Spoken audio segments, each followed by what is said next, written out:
Hi అండి, మన జ్యోతిర్మయ kitchen ఫుడ్స్కి స్వాగతం అండి. ఈరోజు మనం చేయబోయే రెసిపీ వచ్చేసి పాలకూర పకోడీ అండి. మరి ఈ పాలకూర పకోడీ నేను ఎలా చేస్తానో ఏమేమి చేస్తానో వీడియోకి వెళ్తే చూద్దాం పదండి. ఈరోజు మన రెసిపీ వచ్చేసి పాలకూర పకోడీ అండి. మరి పాలకూర పకోడీకి కావాల్సిన ఇంగ్రీడియంట్స్ అన్నీ ఇక్కడ ఉన్నాయి.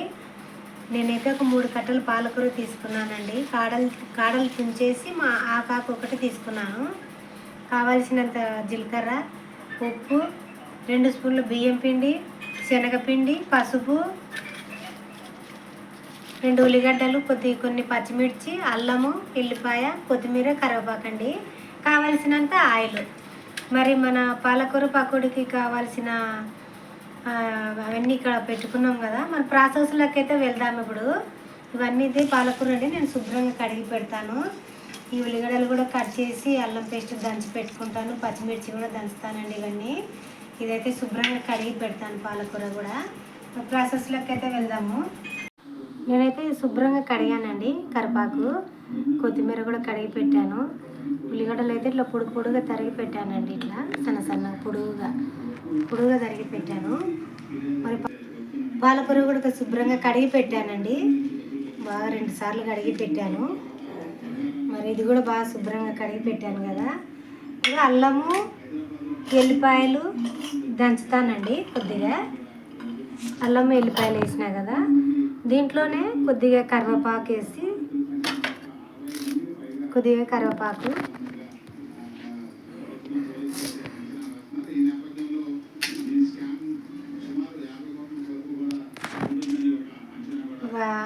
5 ఉన్నాయండి. ఇవి పచ్చిమిర్చి అయితే వేస్తున్నాను.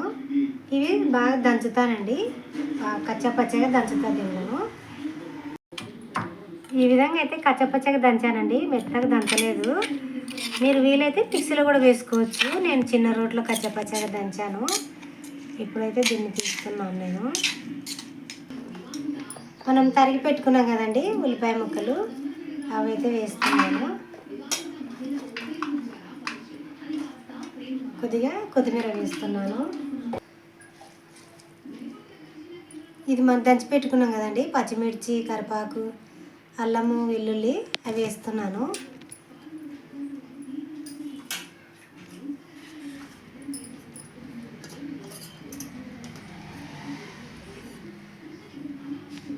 ఒక స్పూన్ అయితే జీలకర్ర వేసాను. మీరు వాము ఉంటే కూడా వాము వేసుకోవచ్చండి. కొద్దిగా పసుపు వేస్తున్నాను.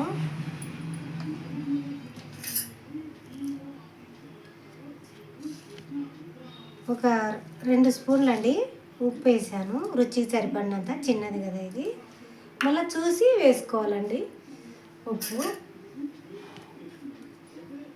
2 స్పూన్లు బియ్యం పిండి వేస్తున్నాను.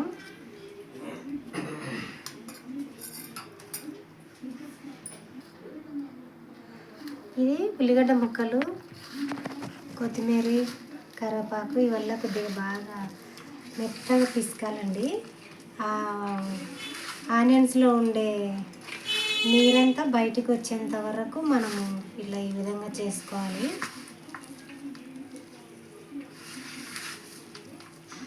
ఒక 10 నిమిషాలు దీన్ని పక్కన పెడతాను. ఎందుకంటే దాంట్లో నీరంతా బయటికి రావాలి కాబట్టి. ఉల్లిపాయ ముక్కలు అది ఉప్పేసినాం కదండి, వస్తుంది. మీరు ఉల్లిపాయ ముక్కలు వేసుకోకుండా కూడా అట్లనే చేసుకోవచ్చండి. నేనైతే చాలా బాగుంటుందని వేసాను ఉల్లిగడ్డ ముక్కలు. మీరు వేసుకోకుండా కూడా చేసుకోవచ్చు. ఉల్లిగడ్డ ముక్కలు వేయకుండా కూడా చేయొచ్చు. అట్లా కూడా ఆ ఫ్లేవర్ కూడా చాలా బాగుంటుంది. ఒక 10 నిమిషాలండి దీన్ని పక్కన పెడతాను. ఈ విధంగా అయితే లూజుగా అయింది కదండి. నేను శనగపిండి వేస్తున్నాను.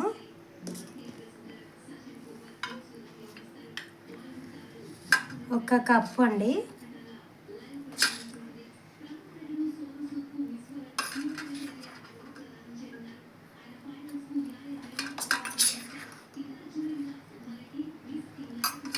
ఒక కప్పు అయితే వేసాను.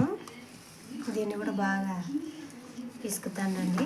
ఆనియన్స్ దాంట్లో బాగా దీంట్లో కలసాలన్నమాట.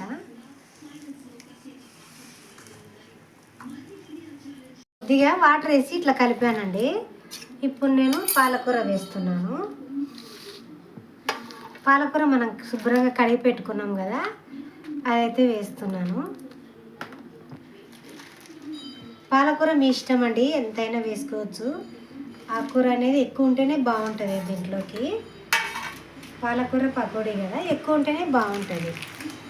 ఇదంతా ఒకసారి ఇట్లా కలుపుదాము.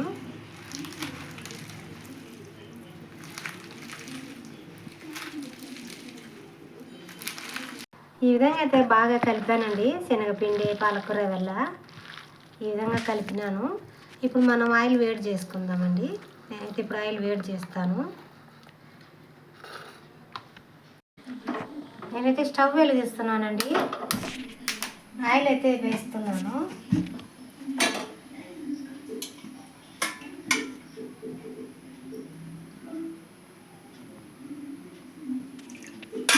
ఆయిల్ అయితే వేసానండి. దీన్ని బాగా వేడి చేసుకోవాలి.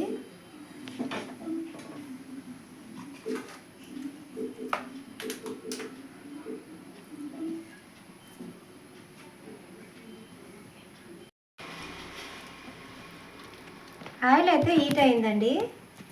మనం ఇప్పుడు కలిపి పెట్టుకున్నాం కదా పాలకూర మిశ్రమం, అదైతే వేస్తున్నాను.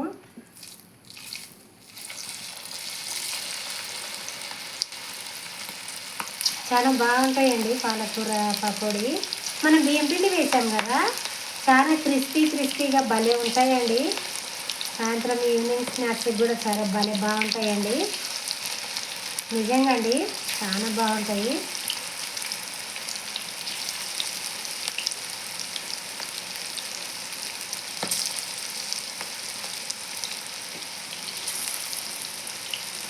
అది మళ్ళీ వేస్తానండి. రెండో వైపు వేస్తాను. వెంటనే తిప్పకూడదు, కొద్దిగా చేసిన తర్వాత తిప్పుతాను. ఆకాకే కనపడాలండి, పాలకూర పకోడీ కదా, ఆకాకు అట్లా ఆకాకు కనపడితేనే చాలా బాగుంటాయండి.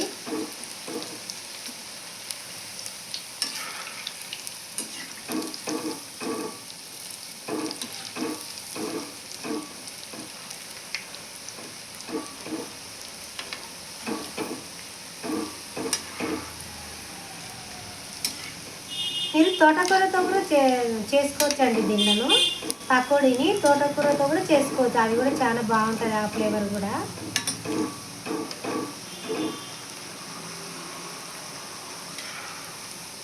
మీరు సోడా అయితే వేయొద్దండి. సోడా పొడి వేస్తే ఇంకా మెత్తగా అయిపోతుంది.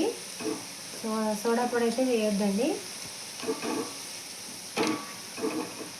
ఈవినింగ్ స్నాక్స్కి వర్షం పడుతుంటే తింటే ఎట్లుంటుందండి ఇది. ఇంకా ఒక్కరే తినేస్తారండి ఇవి. ఇంకా అంత టేస్టీగా, అంత క్రిస్పీగా, అంత బాగుంటాయండి. తీస్తున్నాను నేను. మీరు కలర్ కూడా వేసుకోవచ్చండి. నేను కలర్ వేయలేదు. మీరు కలర్ కావాలంటే కలర్ వేసుకోవచ్చు.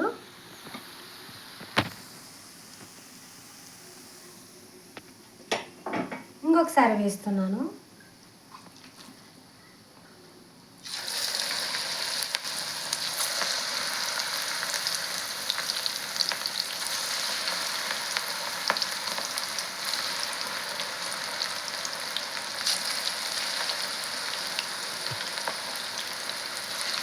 అన్నీ ఈ విధంగానే వేస్తానండి.